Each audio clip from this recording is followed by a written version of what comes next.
This video sponsored by Buy Mode e-shopping. ஆன்லைனில் purchase பண்ண விருப்பம் உள்ளவங்க பை மோட்டை யூஸ் பண்ணியும் பர்ச்சேஸ் பண்ணலாம். பொருள்கள் தரமாக கிடைக்கி நல்ல விலை குறைவாகவும் இருக்குது.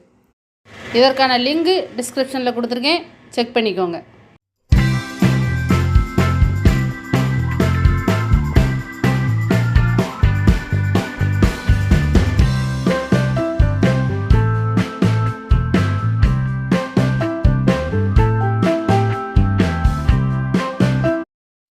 Hi friends, welcome to VVM channel. இன்றைக்கி நம்ம சேனலில் வத்த குழம்பு சுவையாக எப்படி பண்ணலான்னு பார்க்கலாம். நீங்களும் இதை ட்ரை பண்ணுங்கள், உண்மையிலே ரொம்ப நல்லா வந்திருந்தது. வாங்க நம்ம இப்போ வீடியோக்குள்ளே போகலாம். நம்ம வத்த குழம்பு செய்கிறதுக்கு முதல்ல ஒரு எலுமிச்சை சைஸ் புளி எடுத்து ஊற வச்சுருக்கேன். அப்புறம் தேவையான சுண்டை வத்தல், வெங்காயம், வெள்ளைப்பூடு எல்லாம் தேவையான பொருள்லாம் நம்ம எடுத்து வச்சுக்கலாம். இப்போ நான் இதில் நல்லெண்ணெய் தான் சேர்த்துருக்கேன். நீங்கள் உங்களுக்கு விருப்பப்பட்டு எண்ணெய் சேர்த்துக்கோங்க, ஆனால் நல்லெண்ணெய் சேர்த்தா ரொம்ப நல்லாயிருக்கும். நல்லெண்ணெய் சேர்த்து நம்ம அந்த சுண்டை வத்தல் நல்லா வறுத்து எடுத்துக்கலாம். ஃபஸ்ட்டு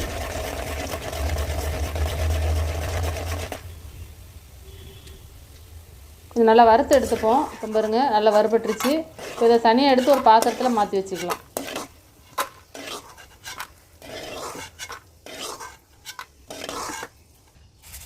இப்போ அதே எண்ணெயிலேயே ஒரு ஸ்பூன் கடுகு நல்லா பொரியட்டும். கொஞ்சமாக வெந்தயம் அதோடு சேர்த்துக்கலாம். 2 காஞ்ச மிளகாய்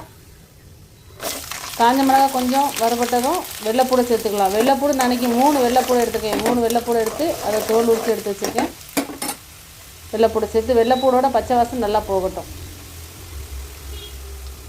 இப்போ பாருங்க, சின்ன வெங்காயம் கொஞ்சம் நிறைய சேர்த்தா தான் நல்லாயிருக்கும். அதனால் 100 சின்ன வெங்காயம் நல்லா பொடிசாக கட் பண்ணி சேர்த்துருக்கேன். ஒரு கொத்து கருவேப்பிலை சேர்த்து நம்ம இதை நல்லா வதக்கி விட்டுக்கலாம். இப்போ வெங்காயம், வெள்ளைப்பூடு எல்லாமே நல்லா வதங்கிடுச்சு. ஒரு தக்காளியை பொடிசாக கட் பண்ணி அதில் சேர்த்துக்கலாம்.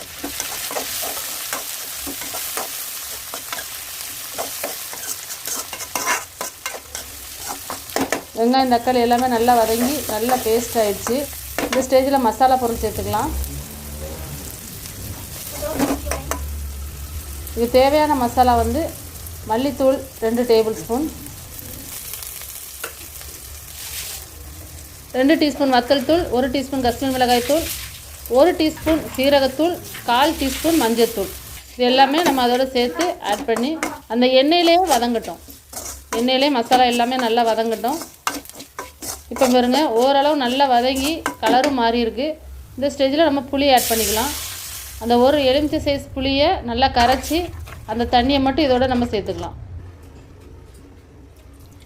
இப்போ தேவையான அளவு கொஞ்சமாக தண்ணி விட்டுக்கலாம். தண்ணி நிறைய விட வேண்டாம்.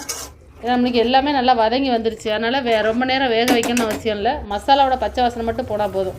தேவையான உப்பு சேர்த்து திரும்பவும் நல்லா இதை கொதிக்க வச்சுக்கலாம். இப்போ பாருங்க, இந்த ஸ்டேஜில் ஒரு கொதி வந்ததுக்கப்புறம் நம்ம வறுத்து வச்சு சுண்டை வத்தல் அதோட ஆட் பண்ணிப்போம். சுண்டை வத்தலும் குழம்போடு சேர்த்து நல்லா கொதிச்சா தான் அந்த சுண்டை வத்தலோட அந்த ஸ்பெஷலான அந்த மருத்துவ குணம் எல்லாமே நம்ம குழம்புல நம்மளுக்கு சேரும். இப்போ பாருங்க, நல்லா எண்ணெய் பிரிஞ்சு வந்துருச்சு. இந்த ஸ்டேஜில் கொஞ்சமாக நாட்டு சர்க்கரை சேர்த்துப்போம். இறக்குற கொஞ்சம் முன்னாடி சேர்த்தா போதும். இப்போ நல்லா எண்ணெய் பிரிஞ்சு குழம்பு நல்லா கட்டி ஆயிடுச்சு. நல்லா வாசமாக இருக்குது. சாப்பிட்றதுக்கும் ரொம்ப அருமையாக இருக்கும். இதே மாதிரி செஞ்சு பாருங்கள். குழம்பு ரெடி ஆயிடுச்சு. உங்களுக்கு இந்த வீடியோ பிடிச்சிருந்ததுன்னா விவிஎம் சேனலுக்கு சப்ஸ்கிரைப் பண்ணிக்கோங்க. கூடவே இருக்கிற பெல் ஐக்கானை கிளிக் பண்ணிக்கோங்க. அப்போ தான் நான் போடுற வீடியோ அடுத்தடுத்து உங்களுக்கு வந்து சேரும். லைக் பண்ணுங்கள், உங்கள் ஃப்ரெண்ட்ஸுக்கும் இதை ஷேர் பண்ணுங்கள். நீங்களும் இதேமாதிரி உங்கள் வீட்டில் ட்ரை பண்ணி பாருங்கள். எல்லோரும் விரும்பி சாப்பிடுவாங்க. தொடர்ந்து விவிஎம் சேனலுக்கு ஆதரவு கொடுங்க. Thank you friends.